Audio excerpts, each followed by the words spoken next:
Now just 2 weeks away from the Big 12 championship game, and the top two teams are about as clear as mud. Yeah, Oklahoma is 6-1 in league play, currently sitting at the top. 3 teams are in there at 5-2, but there's all these tiebreaker scenarios we have going as well. This team beat this team, who lost to this team, who beat that other team. It's a total jumbled mess right now, but things will become a lot clearer this Saturday night. So let's dive into this week's matchups. I'm Aaron Pryor, and this is Big 12 Big Football. Let's look first at the Big 12's college football playoff representative, Oklahoma. The Sooners are right where they want to be, sitting at the top with just 1 loss to Iowa State. With that win over TCU, the Sooners are second in the country with 8 straight wins over AP-ranked opponents. OU also holds the nation's longest true road game winning streak, now at 15, and they look to extend that to 16 this week in Lawrence.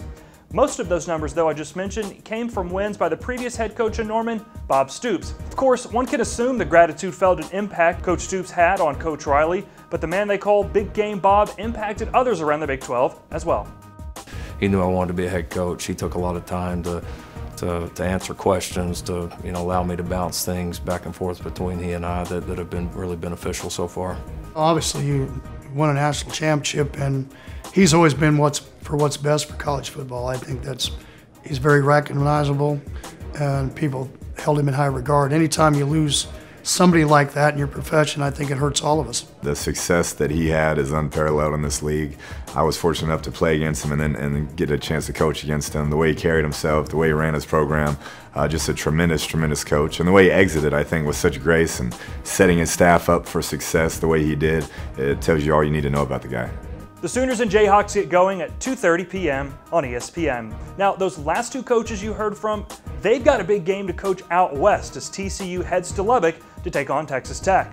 This game also has big implications on the Big 12 title game. The Red Raiders are also trying to become bowl eligible for the 38th time in program history. To do that, they'll have to defeat a ranked opponent for the first time since 2013, TCU. For TCU, the path to the Big 12 championship game is simple. Win your final 2 games, we'll see you in Arlington.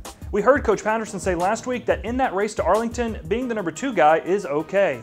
You don't always have to be number 1 now. You can be the second guy and still get done what you need to get done. See what I'm saying? We've been talking about this game for 45 whole seconds, and I haven't even mentioned the big storyline for TCU. Starting quarterback Kenny Hill and leading rusher Darius Anderson aren't playing due to injury. The last time these 2 teams got together in Lubbock, Tech fans, you may want to shield your eyes and hit that mute button. Boykin throwing too tall. It was pulled in. Green caught it. Do you believe it? Aaron Green off for the deflection. Touchdown TCU. But last year in Fort Worth, Hatfield for the win. Good. Texas Tech comes back to win on the road.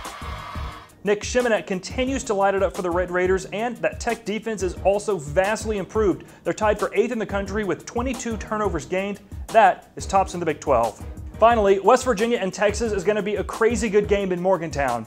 11 a.m. Central kick on ESPN. The lethal combination of Will Grier and David Sills V is well documented. 18 touchdown catches for Sills, which is first nationally. He's a Biletnikoff semifinalist. Will Grier is a Davy O'Brien Award semifinalist. They've got it going, but they've got the challenge of going up against a Texas defense that only allows 365 yards per game. They also only give up 21 points per game, where WVU scores 29 points per game. So something's gotta give. And you and I have got to get going as the race to the Big 12 championship game is hitting peak intensity, and I don't want to miss 1 minute of it. For the Big 12 Conference, I'm Aaron Pryor.